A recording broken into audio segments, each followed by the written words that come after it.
नमस्कार दोस्तों।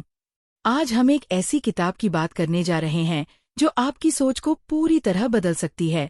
The art of laziness यानी आलस्य की कला। अगर आप कभी इस बात को लेकर दोषी महसूस करते हैं कि आप आराम कर रहे हैं या सोचते हैं कि क्या बिना थके भी सफलता पाई जा सकती है, तो ये वीडियो आपके लिए है। चलिए जानते हैं कि कैसे आलस्य एक ताकत बन सकता है। इस किताब का मूल विचार ये है कि आलस्य कोई कमजोरी नहीं, बल्कि एक रणनीतिक शक्ति है। यह किताब कहती है कि आज की हसल कल्चर यानी लगातार काम करने की संस्कृति में धीमा होना ही असली चाबी है।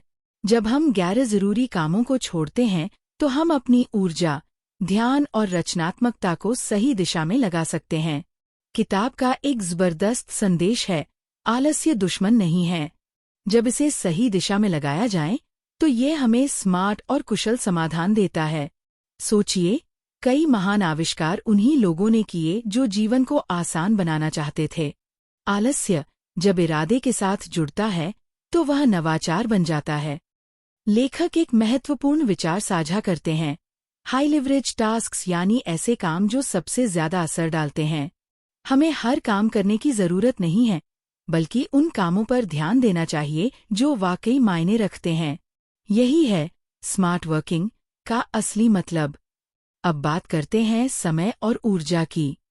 हम अक्सर सोचते हैं कि समय प्रबंधन ही सब कुछ है, लेकिन यह किताब कहती है कि ऊर्जा प्रबंधन उससे भी ज्यादा जरूरी है।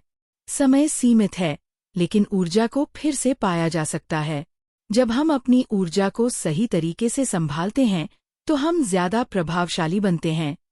प्रोक्रास्टिनेशन यानी काम टालना, इस किताब में इसे दोष नहीं माना गया है, बल्कि एक संकेत माना गया है। जब हम कोई काम टालते हैं तो इसका मतलब है कि कुछ तो गड़बड़ है। शायद वह काम हमारे लिए मायने नहीं रखता या हम थके हुए हैं। समाधान है काम को छोटे हिस्सों में बांटना, उसे अपने मूल्यों से जोड़ना और ऐसे सिस्टम बनाना जो काम को आसान बनाए। किताब कहती है कि मोटिवेशन यानी प्रेरणा टिकाऊ नहीं होती। हम सिर्फ इच्छा शक्ति पर भरोसा नहीं कर सकते। असली सफलता आती है आदतों और सिस्टम से। जो काम आप बार बार करते हैं वही आपकी जिंदगी बनाते हैं। इसलिए ऐसे रूटीन बनाएं जो आपके लक्ष्यों को सपोर्ट करें। अब बात करते हैं भावनात्मक पहलू की। किताब हमें गिल्ट फ्री रेस्ट यानी बिना अपराधबोध के आराम करने की सलाह देती है। आराम कोई इनाम नहीं है, बल्कि जरूरत है। जब हम सही तरीके से आराम करते हैं तो हमारी रचनात्मकता बढ़ती है, फैसले बेहतर होते हैं और रिश्ते मजबूत होते हैं। लेखक एक सुंदर रूपक देते हैं, जिंदगी को मौसमों की तरह देखना। कभी वसंत होता है यानी विकास का समय, कभी शरद यानी विश्राम का समय। जब हम अपने जीवन के मौसम को पहचानते हैं तो हम अपने कामों को उसी के अनुसार ढाल सकते हैं। यह सोच हमें संतुलन देती है। किताब एक सांस्कृतिक आलोचना भी करती है। यह पूछती है कि हमारी थकावट से किसे फायदा होता है। अक्सर वे सिस्टम जो हमारे ओवरवर्क से लाभ उठाते हैं। जब हम आलस्य को अपनाते हैं तो हम अपनी आज़ादी को अपनाते हैं। हम तय करते हैं कि हमारे लिए क्या मायने रखता है।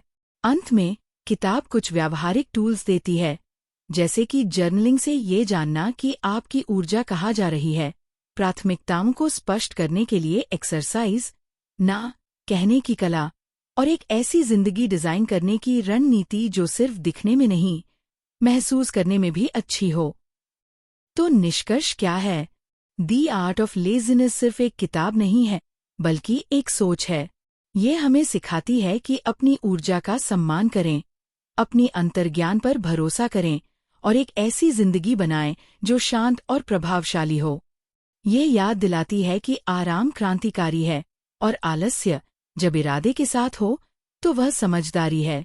अगर ये वीडियो आपको पसंद आया हो तो लाइक करें, सब्सक्राइब करें और इसे किसी ऐसे व्यक्ति के साथ शेयर करें जिसे एक ब्रेक की जरूरत है। अगली बार तक आलसी रहिए, समझदार रहिए।